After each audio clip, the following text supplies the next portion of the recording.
I've talked about how we sell here at Bunn DJ Company, but it's time to make a refresher since so much has changed when the C word hit in March of 2020. We still give out pricing right up front when a lead comes in. When you get a large volume of leads, this makes it easier for us to go ahead and weed out all the tire kickers. Most of our leads come in via email, so when we respond, we send them to a hidden page on our site with a la carte and package pricing. At the end of this pricing email, it always ends with a question. Should we have a DJ contact you to arrange a consultation? Always end your email with a question. It keeps the conversation going. If they email back to arrange that, then they are what we call a hot lead and they are qualified. In other words, they are completely comfortable with our pricing. At that time, the lead is sent to the DJ for the next phase, which is the consultation. Now, back in the day, AKA pre-2020, the majority of the consultations took place in that room next door. It's beautiful and set up perfect. A chair for me to face the couple who are sitting on a beautiful blue velvet couch facing an 80-inch TV behind me where our presentation is showing.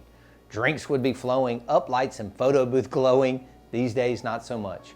It's a Zoom world, folks. I can't recall the last time a couple wanted to come in here for a consultation, but we are still crushing bookings using Zoom.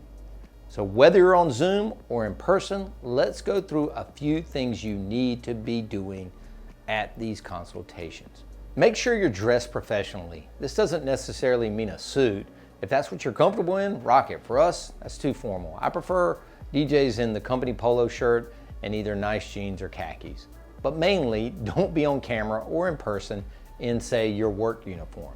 Have everything ready before you start. Most of my guys take notes during the meeting and then put them into what we call the meeting recap sheet, or the MRS. This is a hidden page on my website that has all of the information that I will need the DJ to collect so we can send out the contract. Names of the couple, address, email address, wedding date, price quoted, etc. At the very least, make sure you know the names of who is coming to this meeting, the wedding date, and where it's going to be, at the least. Next, have that keynote or PowerPoint presentation pulled up on a screen if you're in person or ready to share if you're on Zoom. This is the backbone of the meeting.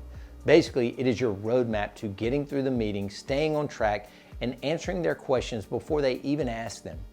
Of course, ours is here in the vault. You can search for a WSM, or wedding sales machine is what I call it. Now, you can tell them to ask questions at any point during the presentation and then ask them again at the end. Do you have any questions? 99% of the time, you'll find that they're gonna say you already answered them in the presentation. My DJs still close the same way though. Can I have Joe send you a contract? Most people say yes right then and there. If they don't panic. Don't hard sell your clients. People hate that. If you don't close at the meeting, don't freak out. Sometimes only the bride or the groom can make it to the meeting and they want to go home and talk about it with their soon-to-be spouse before pulling the trigger. Or other times, maybe the bride may not be able to make a big financial decision without first consulting her parents that are paying. A day after the meeting, follow up with a nice short email stating how happy you were to meet them. Maybe recap a few notes from the meeting and say you would love to work for them. This is often the final professional move that they want to see for them to say, send us a contract. We are DJs. Most of us aren't salespeople, but this is part of the job if you truly want to book more shows. It gets easier and easier the more that you do these kinds of consultations on Zoom or in person. I'm always here to help. Just email me at support@thedjsvault.com.